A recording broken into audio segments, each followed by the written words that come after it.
Arsenal take on Manchester City. Is this the day that City's title will come to life or Arsenal's will die? Kim, all season we've said and you've gone, it's just not happening. It's happening.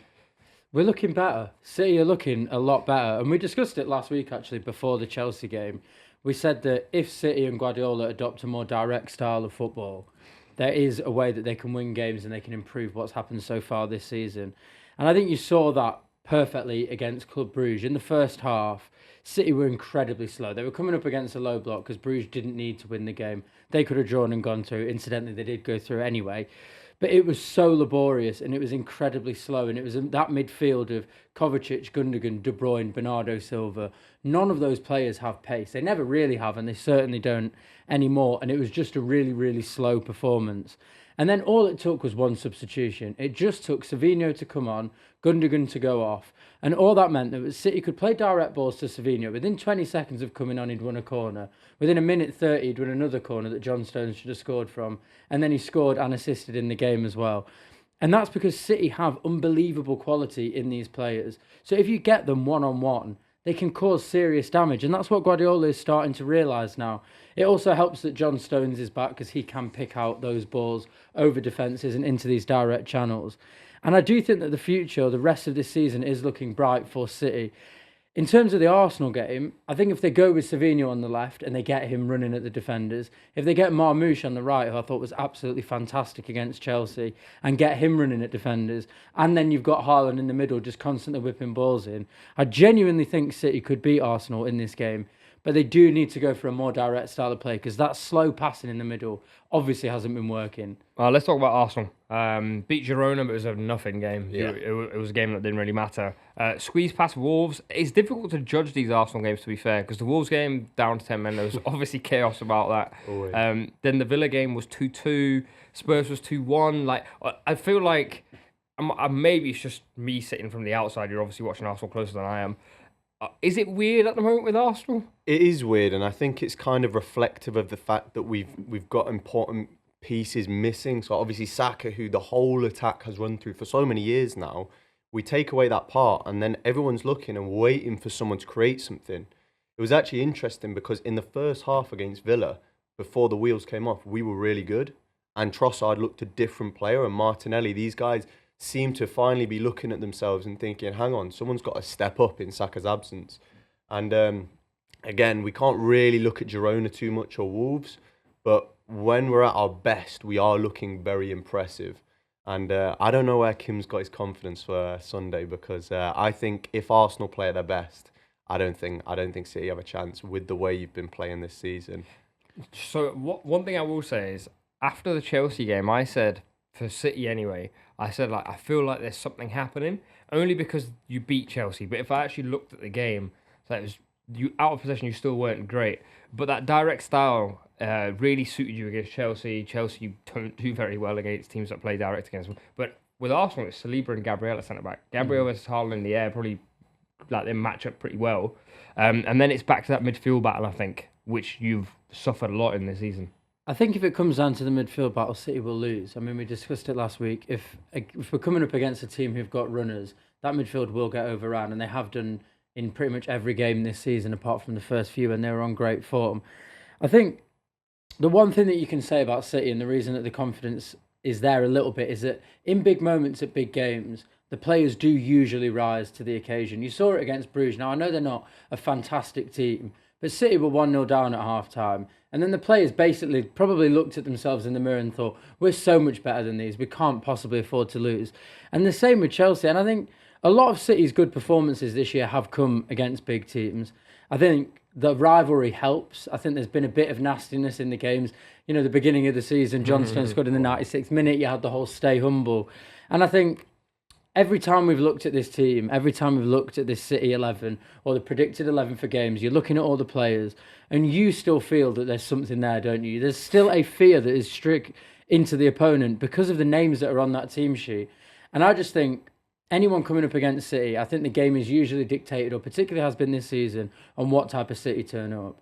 And I think if City do turn up and De Bruyne's on form and he's playing in those long stretching balls behind, Marmoush has got a point to prove, he's just joined the club. Savinho is absolutely electric. Haaland as well, sort of getting back to scoring ways. I think if City turn up and they put in a really good performance, there's no reason why we can't beat Arsenal, no matter how bad we've been for the rest of the season. I think that's more of a fair assessment than what you said earlier about being confident that you'd win. I think at your best, it will be a very good game. I think if you're anything worse than your best, I think we'll comfortably win. And it will be tactically really interesting because obviously City are going to want this to be an expansive game. They're going to want to stretch our defence and have Marmoush and have Savinho in one-on-ones. Whereas Arsenal, I think we're going to play quite deep and compact. I don't think we're going to want to allow that at all. So you're going to have two teams trying to contrast their styles, and whoever manages to kind of stamp their footprint on the game, I think will determine how it goes. In terms of Arsenal, the attack has obviously been a bit of an issue, right? The goal scoring has been a bit of an issue. And now the 31st of January, we've got, 3 days left until the transfer window's closed. Are you surprised not only that a striker hasn't been brought in, but also I know I was speaking to you before we came on air about Matthias Tell. Tottenham are now in for him at the time of recording. Do you not think that's a player that you should be going for? You need someone on that left side who's a bit more dynamic than what you've got. This has been a very hot topic on Arsenal social media at the moment about whether we want someone who is like a long-term, like a Benjamin Šeško or a Matisse Tell, or whether we want an Ollie Watkins who was linked just last night actually, and actually we put in a bid. Personally, I think we need someone short-term. I think we've had the players who are project players, and we're at the stage now where we need to win.